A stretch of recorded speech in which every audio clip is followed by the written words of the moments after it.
എപ്പിസോഡിന്റെ opening സീനിൽ ഇപ്പോ വീണ് കിടക്കുന്ന ട്രഫാൽഗറിലോട് അടുത്തേക്ക് വലിയൊരു ഭീകരം വരികയാണ്. അത് മറ്റാരുമല്ല, ഇവന്റെ പേരാണ് സാക്ഷാൽ ഡീമൺ. ഇവന്റെ അത്രയും ഹോക്കി പവറൊക്കെ യൂസ് ചെയ്യാൻ ആരെ കൊണ്ടും പറ്റില്ല. ഇവനും സീസറും രണ്ടുപേരും ഒരുമിച്ചാണ് ഈ റിസർച്ച് മുഴുവൻ ഇവിടെ നടത്തിക്കൊണ്ടിരിക്കുന്നത്. പക്ഷെ ഡീമൺ ആണെങ്കിൽ ആ സീസറിന് ഒട്ടും വിശ്വാസമില്ല. സോ അവന്റെ അസിസ്റ്റന്റ് ആണ് ആ രണ്ട് ചിറകുകൾ വെച്ച പെൺകുട്ടി.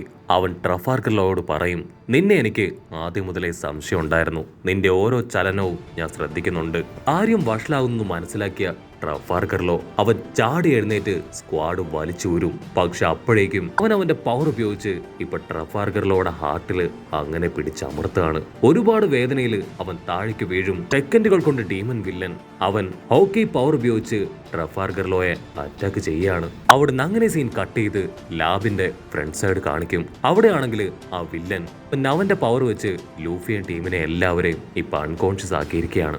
സ്മോക്കറിന്റെ ആൾക്കാരും ആ വില്ലന്റെ ആൾക്കാരും അവർ രണ്ട് ടീമും വണ്ടടിച്ച് നോക്കുകയാണ്. സത്യത്തില് ഇവിടെ എന്താ സംഭവിക്കണേ? അസിസ്റ്റന്റ് വില്ലന്മാർക്കാണെങ്കിൽ ഇപ്പൊ അവരുടെ മാസ്റ്ററിനെ ഓർത്ത് ഭയങ്കര അഭിമാനം. ഒരാളെ പോലും തൊടാതെ അദ്ദേഹം വളരെ എളുപ്പത്തില് എനിമീസിനെ എല്ലാം തകർത്ത് താഴെയിട്ടു. ഞങ്ങളുടെ മാസ്റ്റർ ആൾ അടിപൊളിയാണ്, അദ്ദേഹത്തിന് ഭയങ്കര കഴിവാണെന്നൊക്കെ പറഞ്ഞ് അവരിപ്പോ മാസ്റ്ററിന്റെ പേര് വിളിക്കും. വില്ലൻ അങ്ങനെ ടേൺ ചെയ്ത് അവന്റെ അസിസ്റ്റൻസിനോട് പറയും, ഹായ് മൈ ഗായ്സ്, നിങ്ങൾ എത്രയും വേഗം സീപ്രസൻ സ്റ്റോൺ ഉപയോഗിച്ച് ഇവന്മാരെ എല്ലാവരെയും കെട്ടിയിട്. നേവി ആൾക്കാരെ ഇവിടുന്ന് അടിച്ചോടിച്ച് നിങ്ങൾ ലാബിലേക്ക് വായോ. ഇവിടെ മുഴുവൻ ആ ജെല്ലി അത് സ്പ്രെഡ് ആവാൻ പോവാണ്. പക്ഷെ നിങ്ങൾ പേടിക്കേണ്ട ആവശ്യമൊന്നുമില്ല, ആ സ്ലൈം അതെന്റെ പെറ്റാണ്, നിങ്ങൾ എല്ലാവരെയും ഞാൻ പ്രൊട്ടക്ട് ചെയ്യുന്നു പറഞ്ഞ് അവനവരെ മാസ്റ്ററിനെ നോക്കിക്കാണ്. അതിന്റെ ഓപ്പോസിറ്റ് ആയിട്ട് ആ ജെല്ലി ആണെങ്കിൽ അതിന്റെ ഓരോ പീസസ് അപ്പുറത്തെ വശത്തേക്ക് തുപ്പിക്കൊണ്ടിരിക്കുകയാണ്. നമ്മുടെ ആൾക്കാരാണെങ്കിൽ അതിനെ തന്നെ നോക്കി നിൽക്കുകയാണ്. സോറോയ്ക്കാണെങ്കിൽ ആ കാഴ്ച കണ്ട് കുറച്ച് പേടിയാവും. കാരണം ആ സ്ലൈം അത് ചെറിയ ചെറിയ പീസുകളായി വന്ന് വീണ് ഇപ്പൊ ഒന്നിക്കുകയാണ്. അതങ്ങനെ ഒന്നിച്ച് വരികയാണെങ്കിൽ വലിയ അപകടം ഉണ്ടാവുമെന്ന് അവന് പിടികിട്ടും. പക്ഷെ സോറോയ്ക്ക് യാതൊരു കുലുക്കവുമില്ല. മറ്റൊരു ഭാഗത്ത് സാമുറായി അവനാണെങ്കിൽ ഒരുപാട് കുറ്റബോധത്തോടു കൂടെ ലേക്കിലേക്ക് നോക്കുകയാണ്. കാരണം അവൻ ഒരുപാട് കുറ്റപ്പെടുത്തുകയും ചീത്ത വിളിക്കുകയും ചെയ്ത നമ്മുടെ സാഞ്ചി അവനാണ് ഇപ്പൊ അവന്റെ ജീവൻ പോലും പണയപ്പെടുത്തി ലേക്കിലേക്ക് എടുത്തു ചാടിയത്. ആ ലേക്കിലാണെങ്കിൽ ഡേഞ്ചറസ് ആയിട്ടുള്ള ഷാർക്കുകളുണ്ട്. മാത്രമല്ല അതിപ്പോ ഒരു പോയിസൺ ലേക്കാണ്. അവിടേക്കാണ് സാമുറായുടെ ബോഡി കണ്ടെത്താനായി അവൻ എടുത്തു ചാടിയത്. അപ്പൊ അതേസമയം ലോങ് ഷോട്ടില് ബ്രൂക്കിന്റെ തൊട്ടു പുറകിലായിട്ട് ആ സ്ലൈം അതിപ്പോ അവൻ അറ്റാക്ക് ചെയ്യാനായിട്ട് വരികയാണ്. ജോറോ ആണെങ്കിൽ അത് കണ്ട് ചാടി വീണ് അവന്റെ സ്ക്വാഡ് ഉപയോഗിച്ച് അച്ചരം പൊച്ചരം വെട്ടി ആ സ്ലൈമിനെ തകർത്ത് താഴെയിടും. പക്ഷെ അടുത്ത നിമിഷം ആ സ്ലൈം ആണെങ്കിൽ ഇപ്പൊ പോയിസൺ ഗ്യാസ് റിലീസ് ചെയ്യും. സോറോ ഉഷാറായിട്ട് ഓടും. പക്ഷെ ബ്രൂക്ക് ആണെങ്കിൽ അവിടെ കിടന്ന് നിലവിളിച്ച് കരയാൻ തുടങ്ങുകയാണ്. ബ്രൂക്ക് ഓടി വന്ന് ഇപ്പൊ സോറോയോട് ചോദിക്കും, നമ്മളിനി എന്താ ചെയ്യാ? അത് പോയിസൺ ഗ്യാസ് ഇജക്ട് ചെയ്യാണ്. സോറോ പറയും, വെയിറ്റ് ചെയ്യണം, സാഞ്ചി വരാതെ നമ്മൾ എവിടേക്കും പോകാൻ പാടില്ല. അപ്പൊ അതേസമയം സാഞ്ചി ആണെങ്കിൽ ആ ലേക്കില് സാമുറായിയുടെ മിഡിൽ പോർഷൻ അത് അന്വേഷിച്ച് മുൻപോട്ടേക്ക് നീന്തിക്കൊണ്ടേയിരിക്കും. അവനാണെങ്കിൽ ചുറ്റും നോക്കും. ചുറ്റും മുഴുവൻ ആ പോയിസൺ സ്പ്രെഡ് ആയിരിക്കാണ്. ശ്വാസം വലിച്ചകത്തേക്ക് എടുത്ത ഓൺ ദ സ്പോട്ട് അവന്റെ കാറ്റ് പോവും. ഇവിടെ കരയിലാണെങ്കിൽ ആ സ്ലൈം മുഴുവൻ കൂടിച്ചേർന്ന് നമ്മുടെ ആൾക്കാരെ റൗണ്ട് ചെയ്ത് കഴിഞ്ഞു. ജോറോ ആണെങ്കിൽ ബ്രൂക്കിനോട് ചോദിക്കും, നിനക്ക് ഈ ജെല്ലിനെ മുഴുവനായിട്ടും കഴിച്ചുകൂടെ? അതിനവൻ പറയും, നീ എന്താ ഈ പറയണേ? ഓൾറെഡി ഞാൻ ചത്തതാണ്, വീണ്ടും വീണ്ടും ഈ ജെല്ലിയെ കൂടെ കഴിച്ച് ചാവാൻ എന്നെ കൊണ്ടാവില്ല എന്ന് പറയുമ്പോ അവരുടെ തൊട്ടടുത്തുനിന്നായിട്ട് ഇപ്പൊ സാമുറായി അവൻ നിലവിളിച്ച് കരയാൻ തുടങ്ങും. നമ്മുടെ ആൾക്കാർ ഓടി വന്ന് അവനോട് കാര്യം അന്വേഷിക്കും. പക്ഷെ അവനാണെങ്കിൽ ഒന്നും സംസാരിക്കാതെ നിലവിളിച്ചു കൊണ്ടേയിരിക്കും. ഇവിടെ സാഞ്ചി ആണെങ്കിൽ എന്തോ ഒരു സീൻ കണ്ട് ഷോക്കായിട്ടിരിക്കുകയാണ്. മറ്റൊന്നുമല്ല, വലിയൊരു ഷാർക്കിന്റെ വായിലാണ് സാമുറായിയുടെ ബോഡി ഉള്ളത്.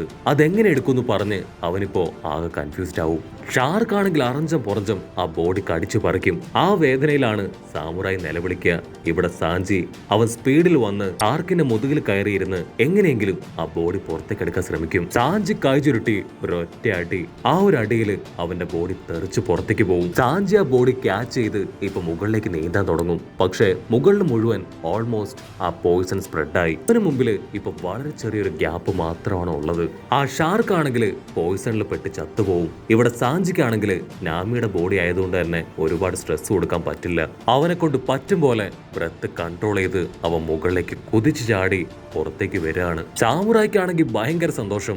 ആ സന്തോഷത്തില് ആളങ്ങനെ പൊട്ടിക്കരയാണ്. അങ്ങനെ ഒരു വിധത്തില് ഇപ്പൊ നമ്മുടെ സാഞ്ചി ആ സാമുറായുടെ ഫുൾ ബോഡിയും അവന് കൊടുത്തിരിക്കുകയാണ്. അവനാണെങ്കിൽ ഭയങ്കര സന്തോഷം. അവൻ സാഞ്ചിയോട് താങ്ക്സ് ഒക്കെ പറയും.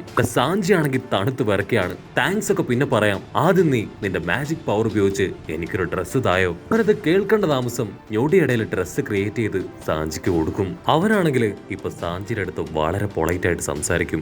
അതിന് സാഞ്ചി ടെൻഷനാവും. നീ ഇപ്പോ വലിയ മാന്യനാവുകയാണോ? മുഴുവൻ ബോഡി പാർട്സും കിട്ടിയതിനു ശേഷം നീ എന്നെ അടിക്കും, ഫൈറ്റ് ചെയ്ത് തോൽപ്പിക്കും എന്നൊക്കെ പറഞ്ഞ് വെല്ലുവിളിച്ചില്ലേ, അതൊക്കെ ഇത്ര വേഗം നീ മറന്നുപോയോ? മറന്നാലും ഞാനതൊന്നും മറന്നിട്ടില്ല എന്ന് സാഞ്ചി പറയും. അപ്പോഴായിരിക്കും സാമുറായി അവൻ ആദ്യം മുതൽ അവൻ പറഞ്ഞതും ചെയ്തതുമായിട്ടുള്ള എല്ലാ കാര്യങ്ങളും ഓർക്കുക. ആദ്യം നമ്മുടെ ആൾക്കാര് പൈലറ്റ്സ് ആണെന്ന് അറിഞ്ഞപ്പോ അവൻ ഒരുപാട് ദേഷ്യപ്പെട്ടു. പിന്നീട് ഓരോ തവണയും നമ്മുടെ ആൾക്കാരെ ഇൻസൾട്ട് ചെയ്തും ഹേർട്ട് ചെയ്തും ചീത്ത വിളിച്ചും സാമുറായി മുൻപോട്ട് വന്നു. അവൻ സാഞ്ചിയാണ് ഏറ്റവും കൂടുതൽ ഇൻസൾട്ടും ഹേർട്ടും ചെയ്തത്. അതേ സാഞ്ചി തന്നെ അവന്റെ ബോഡി മുഴുവൻ തിരികെ പിടിച്ചു കൊടുത്തു.